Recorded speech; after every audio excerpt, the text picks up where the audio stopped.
The Lakers could really use a starting level shooting guard, somebody with size, somebody that can shoot the three ball, somebody that can just go and get a bucket, right? The Lakers really need a guy that can generate a bucket and really kind of help in the half court offense, something that the Lakers really lack. Now, with the return of Anthony Davis, that does help tremendously, but still, it'd be nice to have a guy that could come in, knock down, play off the ball, also create his own offense, also maybe create a little bit for others, but just be that, help burden the load of just the offense for LeBron James and Anthony Davis. And two big names that keep getting mentioned over and over again are Zach Lavine and Gary Trent Jr. Both of them, you imagine, are going to cost somewhere in the first round, maybe even more ballpark. When you talk about comparisons of these two, and we'll go more into in-depth comparisons, but they're both shooting guards. They're both guys that can play small forward if you need to. They both have the same kind of frame at 6'5". One is 23 and one is 27. So there's those comparisons. And then one has dealt with a lot of heavy injuries. But both of these guys, I definitely do think could help the Lakers tremendously and really kind of help alleviate and kind of fix a lot of the holes that the Lakers really are lacking right now. The only difference is with the Raptors trade, you could probably get more bang for your buck. Both of these deals, you're very likely going to do something with Russell Westbrook, although you could just trade Gary Trent straight up for like Patrick Beverley and Lonnie Walker, but it looks like the Lakers, based on recent reports, are trying to find something for in exchange for Russell Westbrook. So if you could get a Fred VanVleet and a Gary Trent Jr., to me, that's a no-brainer. I'd rather have both of those guys than Zach Lavine, hands down. I'm personally not very big on Zach Lavine. I think his injury history and just, I don't think that he's the best fit. But diving into, Zach Lavine individually, he is a guy that could definitely help lessen some of the burden for the Lakers. It's just, can he stay on the court? We already have a big issue with Anthony Davis, and he hasn't played more than 67 games since his second season. So as far as games play, he played 47 in 2016-17, 24 in 17-18, 63 in 18-19, 60 in 19-20, 58 in 2021, 67 2021 and 2022, and this year so far he's played 46 games. Again, that's something that's just not going to get it done, especially if it's going to cost both your first round picks. Although when you're talking about Zach Lavine, he's a career 38% three-point shooter. He's shot 40 plus, 38 to 40% the last several seasons. Last year he shot just under 39%. This season he's shooting just under 38%. The 2 seasons ago in the 2020-2021 year, he shot just under 42%, and he's taking several shots. Like, it's not on like 2 or 3 attempts. So like this season, he's shooting 38% on just under 8 attempts per game. The year that he shot 41.9%, he was shooting 8 attempts per game. So obviously that's a guy that would be huge for the Lakers. He's a guy that's averaged, 23 to 25 points per game the last several seasons as well. Last 4 seasons, this season is actually his lowest scoring total at 23.7, which is just under, 24%. So he's a guy that could come in. But one, he's already having issues at 27 years old. His contract is not a cheap contract that's going to really be something the Lakers could weather for the foreseeable future. And if he's already having these problems year in and year out at 27, what does he look like at, 30 and 32, things like that, where you could look at a guy like Gary Trent. He's 4 years younger, also been in the league 4 years less. And yet, Zach Lavine, I think, would be great. But also, I just think the package for Zach Lavine, because of the name more than Gary Trent, I think is a big thing, right? So, like, if you look at Gary Trent and Zach Lavine and just compare the two, they're not too far off at all. They shoot the exact same career three-point percentage. And then you have Gary Trent Jr., who, yes, his career average so far is 14.4 points per game, but the last 2 seasons, he's averaged over 18 a game. So he's averaging 5 less points, but he's also taking less shot attempts. And it's just, I just think he's a guy that can play more. He's a guy that could provide, 70 games a season for you, and you don't have to worry about it. He's a guy that can start, come off the bench. Where talking Zach Lavine, to me, it's more of the name.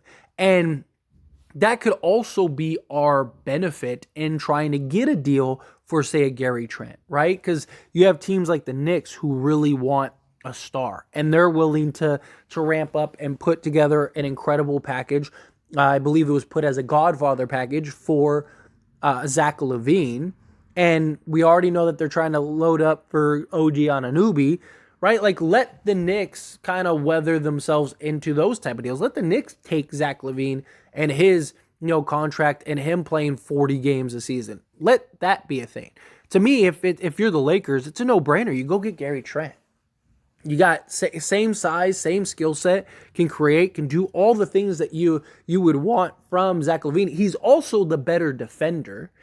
So you're getting the same level of scoring, a guy that can score at all three levels, a guy that can play make, right? But you're also getting a guy that is just, again, he's just a better defender. And that is huge. That is something that the Lakers really need, is defense, especially out on the perimeter. Gives you true shooting size. You don't have to worry about injuries with him. He hasn't shown any of that. I mean, the guy's played basically 60-plus games a year every year. So last year he played 70 for Toronto. This year he's playing 46 so far. But he played 58, 61, and, again, but this was earlier in his career when he had a lot of DNP, especially his first year. He only played 15 games, but he's only averaging 7, minutes a game. But you see, as the years have gone on, his production's gotten better, his scoring has gotten better, he's getting more minutes, he's, playing a bigger role. Like, all of those things matter. And he's giving you 18 a game right now on just under 15 shot attempts per game. So he doesn't need a ton of shots to be effective. He's a 45% field goal percentage this season, and he's shooting, 38% from three. That is everything the Lakers could need, everything the Lakers could want. Again, get a guy that gives you the same height, the same frame, but he's also younger, right? And that's something that the Lakers really need, is just somebody that has just the youth and doesn't have the injury concerns. Like, if Zach Lavine was playing, 70 games a season, sure, go get him. If you could. I just think you could get more bang for your buck with Gary Trent. Like, I think right now you could probably go get Gary Trent for just a first-round pick. Like, Patrick Beverley, Lonnie Walker, you go get Gary Trent, boom, you're done. Where I don't think you'd be able to do that with Zach Lavine. I just don't. I think with Zach Lavine, they're going to want both first-round picks, and you'd have to trade Russell Westbrook in that deal. So it's just, which I'm not saying that I mind trading Russell Westbrook in the deal, but, they're going to want more stuff because they're going to want you to pay for Russell Westbrook. Where a team like Toronto, they're just trying to get something for Gary Trent, who's an expiring deal. I mean, he has a player option next year, but he's expected to opt out, and he's going to get paid, and he's going to want to get paid, but he's not going to cost what Zach Lavine is going to cost. And that is huge. That's the difference. And you could have Gary Trent for literally the next 10 years, and he would still be in his prime. He'd still only be 33 years old, 34 years old, right? So he would still be a valuable piece for the next, the long haul. And now you got like a Gary Trent, a Rui Hachimura, right? Austin Reeves, Max Christie, guys like that you now have for the foreseeable future. Pieces that, you can build and, retool later on. Maybe Gary Trent turns into, with more production once LeBron and AD leaves. It's not another realm of possibility that if you bump him up to the same shot attempts that Zach Lavine is getting, that all of a sudden, Gary Trent is averaging 25 a game, right? Like, his numbers are identical. And so I just think one option is younger, one option is cheaper, one option is less injury prone, one option is the better defender. I just think however you line them up side by side, and it's just check, all the way down the board for Gary Trent. All the way down the board, right? It's just Zach Lavine to me is just the name. He's the glorified name. He's the guy that he's been in the league longer and has been on teams where he's been the guy where Gary Trent hasn't. Gary Trent's been on a team that, is just they have these huge sizable wings and just run a different type of team and different type of offense where, I think if Gary Trent was in a different situation, I actually really think we'd be talking about him as like, man, is he worth both first round picks like we do about Zach Lavine? And both of these guys are super heavily rumored, super heavily talked about. And to me, usually where there's smoke, there's fire. Now, I personally don't think that Zach Lavine is getting traded this season. I think Chicago at least rides out the rest of this season. And then depending on how it finishes, then I think that they maybe look to move Zach Lavine, which they may also get more for Zach Lavine in the offseason, because you might have a couple teams that are like, man, we were right there. We were so close, right? Like a team like Dallas. Like if they underachieve, do they just say, hey, let's go get Zach Lavine and throw whatever we have to at him, right? And now, Chicago gets some like crazy deal, or maybe the Knicks are like, hey, we really could use a guy like Zach Lavine to help Jalen Brunson. Let's do that, right? And then RJ Barrett seems to be falling out of the rotation and stuff like that. Like, is that, do they say, hey, we'll give you RJ Barrett and RJ gets to go back to Chicago? Like, I don't know. Possibilities may be there for Chicago if they're patient and wait. But when it comes to Gary Trent, Toronto can't really wait unless Gary Trent wants to re-sign there, which I don't know if he does. He's also a clutch client, right? So that's a big thing that can help, right? Kind of, he could kind of help force his way to the Lakers if you wanted him to. Again, like, look at their comparables. They're the exact same player. It's just one only shoots, 14 and some change shots per game.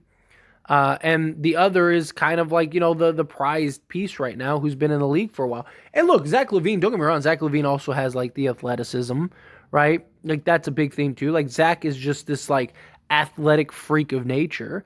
But again, Zach Lavine shooting 4 more shot attempts per game and only averaging 5 more points. So give Gary Trent 18 shots a game.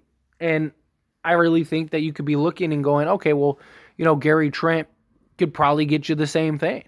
They both have a 38.5% three-point career percentage. I think Gary Trent can do a lot of the things. And you don't have to worry about the injuries. You don't have to worry about, even just locker room stuff. Like we've heard a lot of things about Zach Lavine every place he's been. And yet, Gary Trent, you don't hear anything. Gary Trent comes off the bench all the time, doesn't say a word. He starts, doesn't say a word. Like, whatever. He gets 5 shots, doesn't say a word. Like, where I think Gary Trent is a guy that you can mold into a piece that you want, that you could really use for now and the future. It's just my thought. So, personally, I'd rather go with Gary Trent. I think Gary Trent is also cheaper. He's younger, same type of player, better defender. Again, checklist goes on and on and on. But I think the fact that he does cost less means you could go get more, right? Like, again, if you could get Fred VanVleet and Gary Trent Jr. for the price of Zach Lavine, I'd rather have Gary Trent Jr. and Fred VanVleet.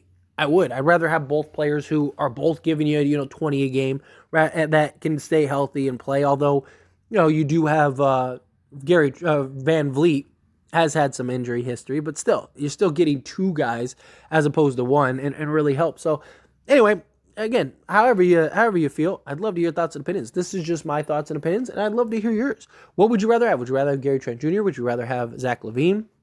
Whatever your thoughts are, however you feel about it. Please let me know. I'd love to hear it down in the comment section below.